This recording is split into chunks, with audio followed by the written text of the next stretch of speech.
Channel B Baker, assignment B Baker, 1405. Repeat, this is only a test.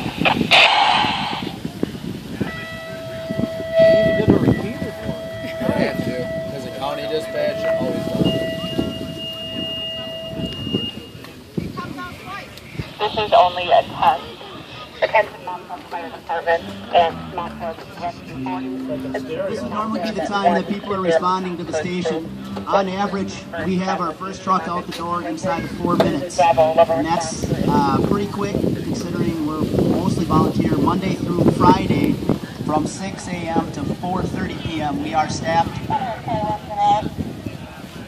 staffed with some full-time people, which cuts our response time down even more. The first vehicle out would be our command car. The officer on duty for the day will pull up and give an assessment of the situation, what they see, and check and see what kind of injuries and stuff that they have, and start positioning apparatus as they arrive. Once those fire vehicles are in place, Betty will take over talking, but we'll listen into what they have to say here.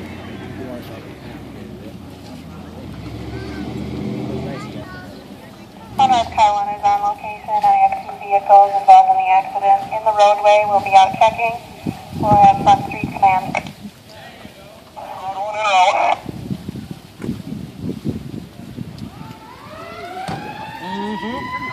Oh, sexy, ain't it? Federal. Wind it. Hit the air horn. Come on. What the OIC there is doing, she has taken command of the situation. She's doing a 360 to see if there's any hazards or any special circumstances we need to be aware of before we put our people in there.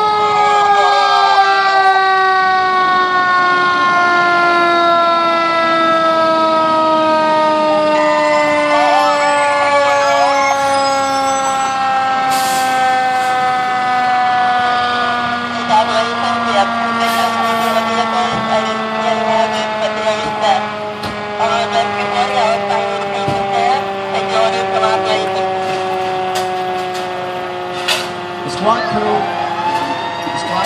will be getting out extrication equipment as we have people pinned in the vehicle.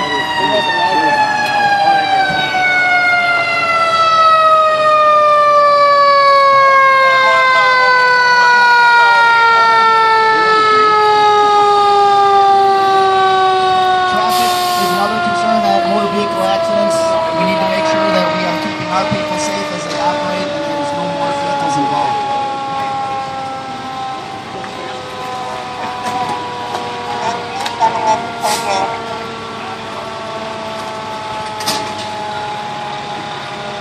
Already en route.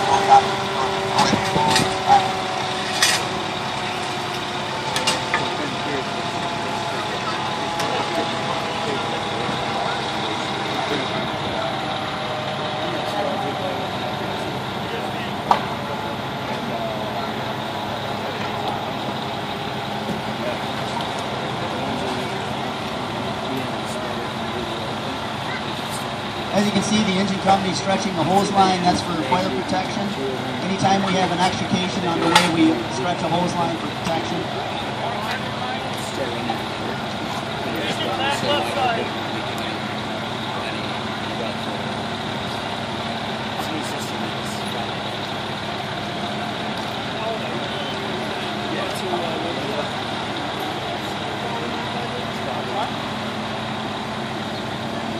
Fire crews right now are working to make sure the vehicle is stable before they start making the cuts.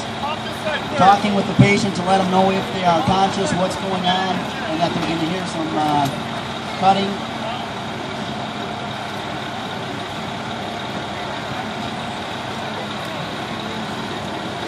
Our EMS people would be on the scene, and as soon as we get the all clear, to be able to go in and talk to that patient. If they're going to use a first tool on them, we will end up cover them up with a blanket or something because of flying glass. We also do get it under ourselves. I want you to appreciate the fact that these guys are in full gear. We want to know what that feels like coming on afterwards and put one of those jackets on. They don't have a cooling system in them.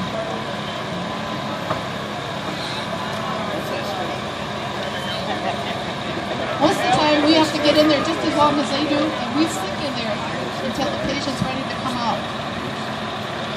on a scene like this and the patient is sitting with his head on his chest and he's not doing very well and breathing, somebody's got to go in and stabilize him. And I usually pick the smallest guy I got because he fits through places that I can't get through. We know we have 2 patients, so the backboards are out. Everybody would be boarded in a case like this. Their necks and heads would be stabilized. Depending on how we find them, we have a jacket type thing that we apply before we even pick them up.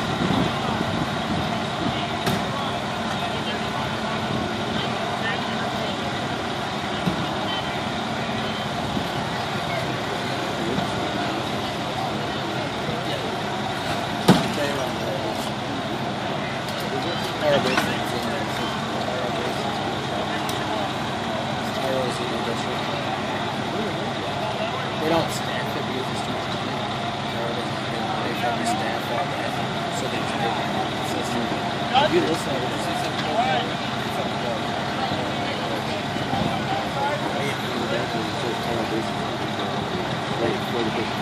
You listen to it.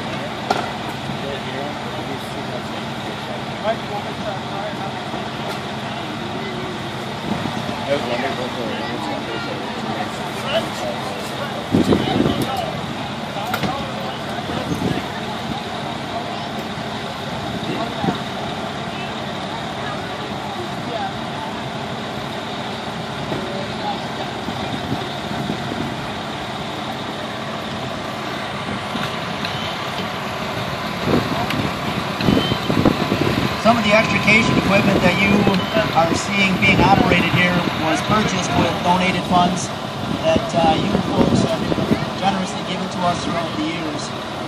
There is a list of where we have spent the money you have donated posted throughout the station. Please take a look at that so you can see all of the equipment that your donations have purchased.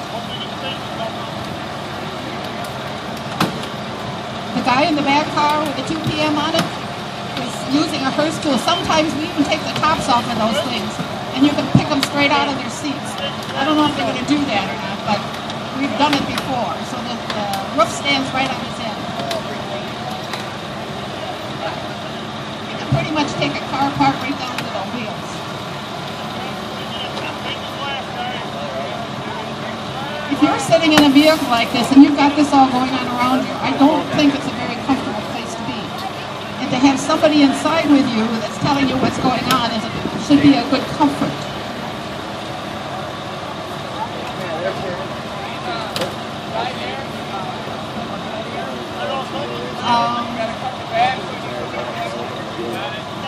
The guy with a G of Hagelin on his back is carrying around a neck brace. Those go on right away as soon as we can get them on.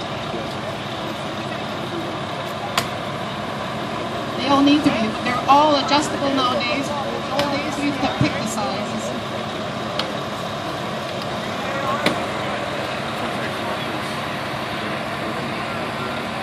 The other thing I want to say, we've got 2 fire trucks, 2 cars, 2 ambulances, and invariably on a scene we'll see at least maybe the mound board, mounds, Verona, and several state patrols and county cops. So by the time we get done, we probably have 6 cops units sitting alongside of us. So we've closed down major highways before. And if we have to bring in a helicopter, we set them right down on the highway.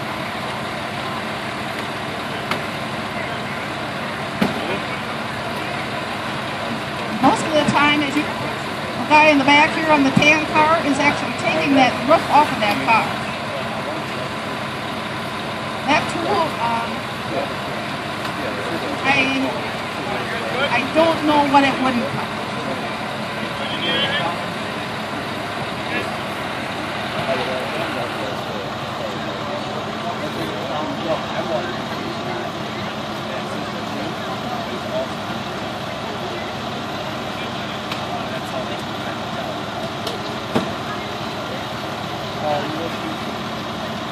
As you can see, the roof is coming off of that one. I would assume you don't make these things over. It just looks like Lots of times depends on how we find it. I'm amazed that so far that with our seatbelt laws nowadays and when the cars the way they're built, we a lot of times come on accidents like this when people just get out and walk away. There you go, guys. Now we have a convertible.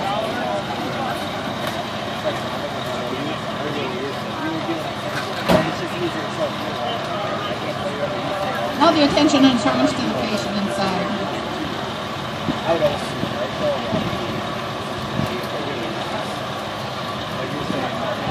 We have a backboard underneath him and he's slid out.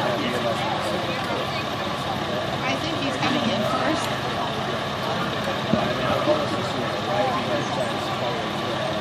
Head braces.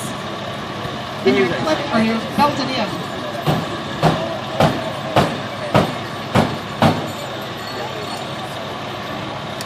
We're fortunate to now have power-operated cots.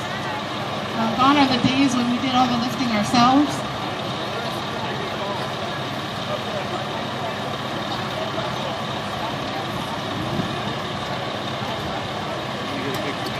If you were coming with us, you're belted with 4 belts and they're crisscrossed. 2 over your chest and 2 over your torso and your legs. And this guy, our mannequin's in bad shape. He probably wouldn't have been transported. He would have been covered up in coroner car.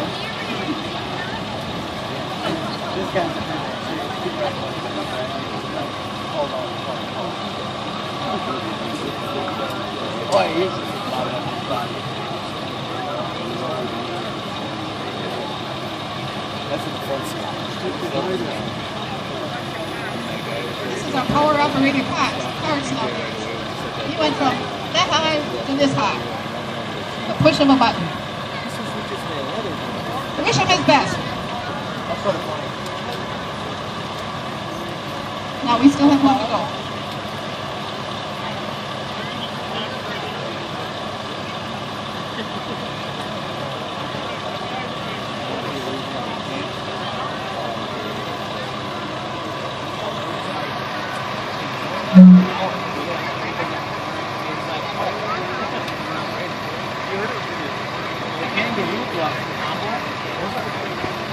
You'll notice I just asked Eric here if this guy was in the front or the back seat also, and he said they couldn't get him in the front seat, so we're starting a new trend. We drive from the back seat. You in the car?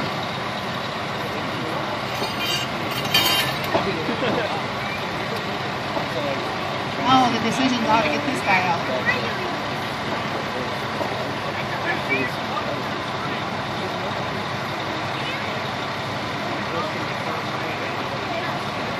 If we find you sitting, then you're going to get a ked sled. And a ked sled is about nothing more than a fashionable girdle.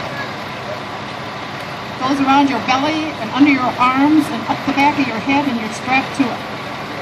And it puts handles on you, and we can pick you up.